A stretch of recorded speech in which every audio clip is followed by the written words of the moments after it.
Ladies, gentlemen, and monsters of all ages, welcome one and all to the list you never knew you needed and probably don't need, but you're getting it anyways.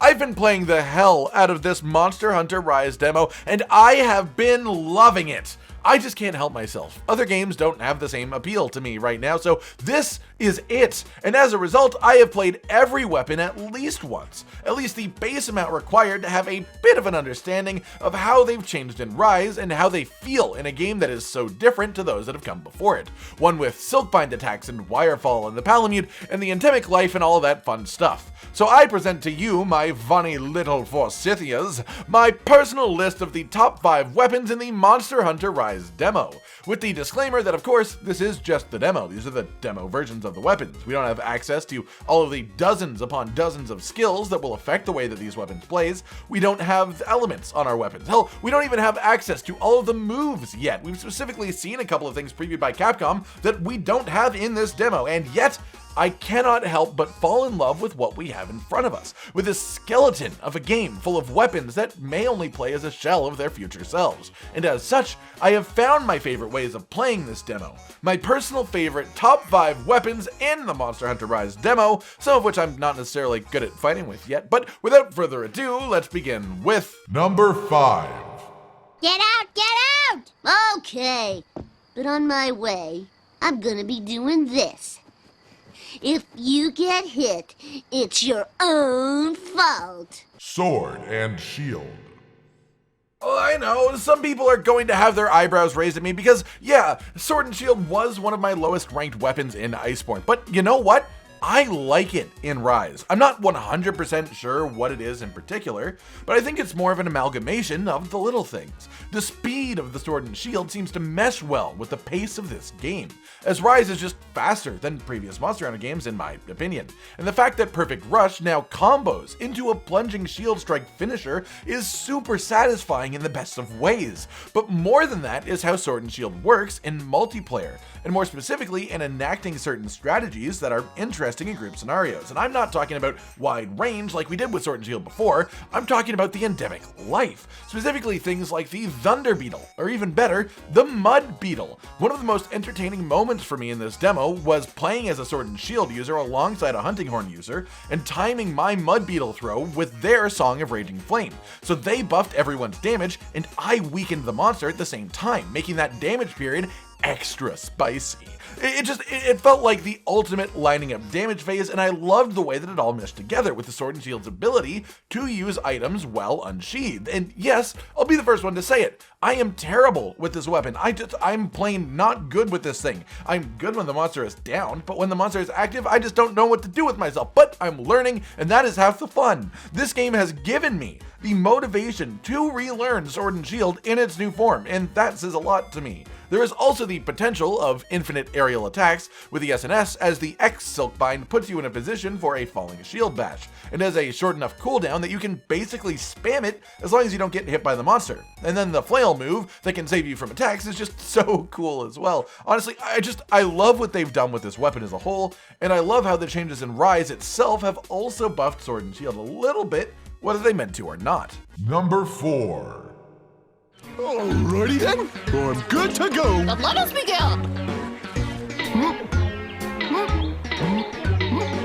Oh, he's good. Lance. Now this was exciting for me, as I started to get into Lance again right around the time that Fatalis released in Iceborne, but I had no idea what to expect when I first tried the weapon in Rise, and arrived to an entirely different experience.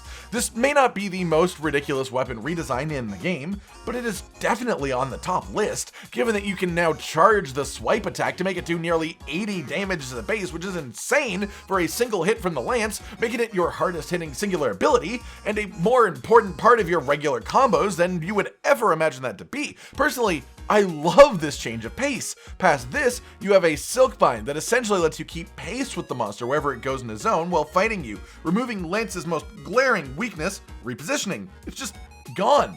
Not only that, but you can also use this to create aerial attacks endlessly, so getting a wyvern ride isn't so hard at all. Your other Silkbind is a counter that transfers the power of the attack it takes into your weapon, giving you an attack buff for a short period of time. This is really fun to play around with, and it creates a fun loop where getting this decently buffed, you can hit a monster with a full charge swipe for 90 plus damage and just really start going to town on a creature. On some weapons, these Silkbinds offer alternative ways to play, but the two Silkbinds that Lance currently has access to just fill gaps in the weapon and make it more interesting to play it the way that it already does play. That, on top of the new charge swipe, I really enjoy the way that Lance feels right now. It's a lot of fun. Number 3. Stab!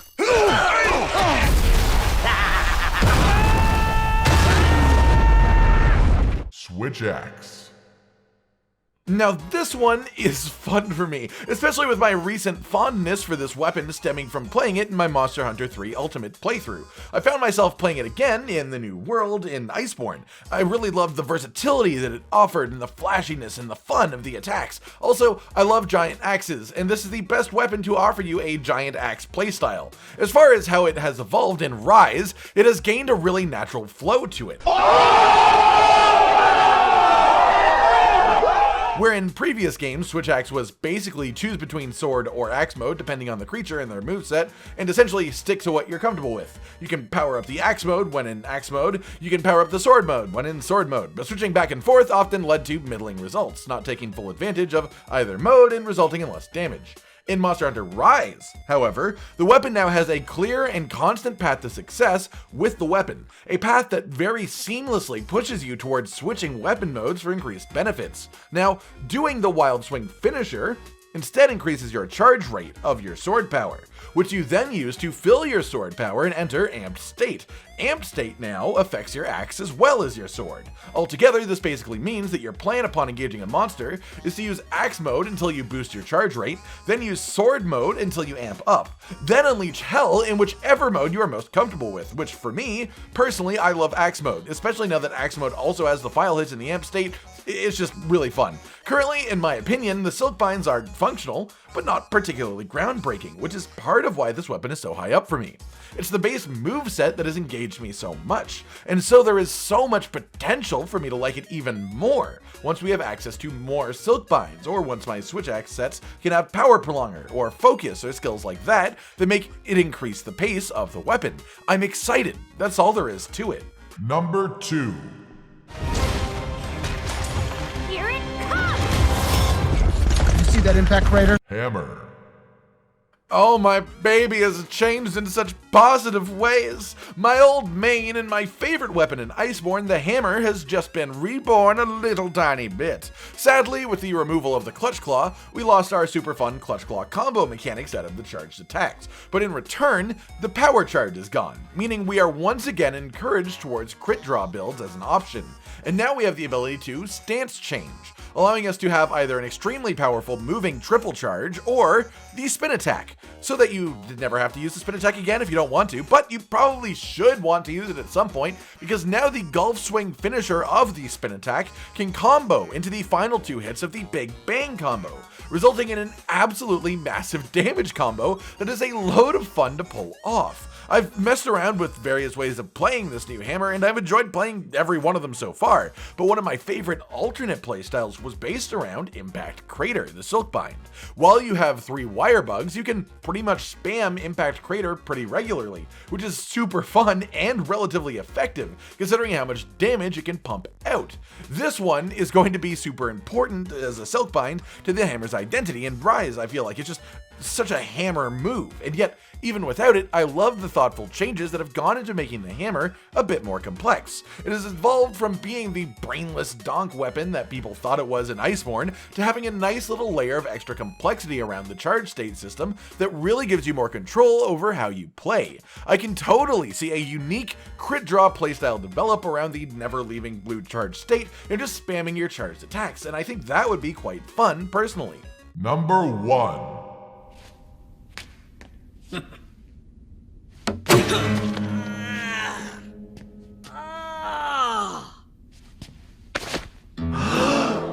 You hit me in the head with a guitar? Hunting horn.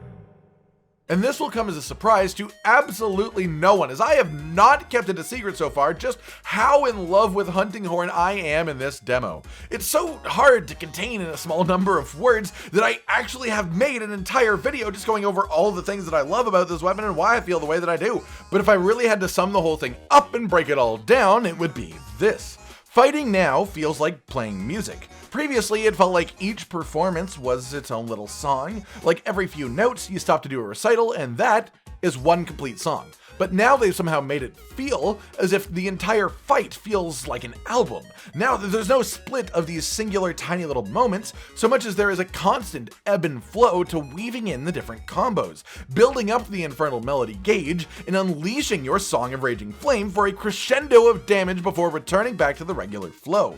As a result, instead of the way that it felt before, with each set of few notes feeling like its own song, now it feels like everything is building up to this infernal melody. Everything is going to this one specifically larger moment that still flows into the next moment because you just repeatedly build up to this song, doing the most damage. These new combos allow you nearly infinite damage chains if you know when and how to use them, and playing songs has never fit easier into the rhythm of just playing Hunting Horn for damage. Both Silkbinds are a ton of fun, but neither one is mandatory to the identity of the weapon in Rise. They both enhance it nicely. The weapon as a whole just feels like it knows what it is a little bit more to me now. In the world where Iceborne Hunting Horn was about creating commercial jingles, essentially, 30-second short, catchy phrases meant to stick in your head, this new Rise Hunting Horn is about 2 to 3 minute full-length singles. And the thing is, this is one of the weapons with the most full game potential. Hunting Horn is known for its song variety, so we really have no idea what to expect when the full game comes out. No matter what though, if the base moveset and concepts of the weapon from this demo carry over, I will be an extremely happy Hunting Horn user. Alright everyone, this has been my personal list of the top 5 best weapons in the Monster Hunter Rise demo. All of this is of course subject to change, and even before that it is my own opinions. Do you agree with said opinions? Which weapon are you most excited to play in the full game? Like if you liked the video, subscribe and hit the notification bell for more, and most importantly, ladies and gentlemen, until next time, stay sweet. This is the brand new outro to tell you all the things that you do that we love, so let's start with something simple and say, oh, we love your eyes. When they're watching us play video games, when we make a bunch of jokes that are kinda lame, or when they gaze upon our failures as we try to kill the monsters or important news about the Kingdom Animalia. Rage, Continent, Hollow, we're all here, talking about the things you want to hear, so if you want to be the first to hear, like and subscribe and the bell and we'll cheer. Some of you are patrons even though we are all the noobs and you're the pros, there's nothing we can do to thank you. No, really, there's nothing we could possibly do. Goodbye.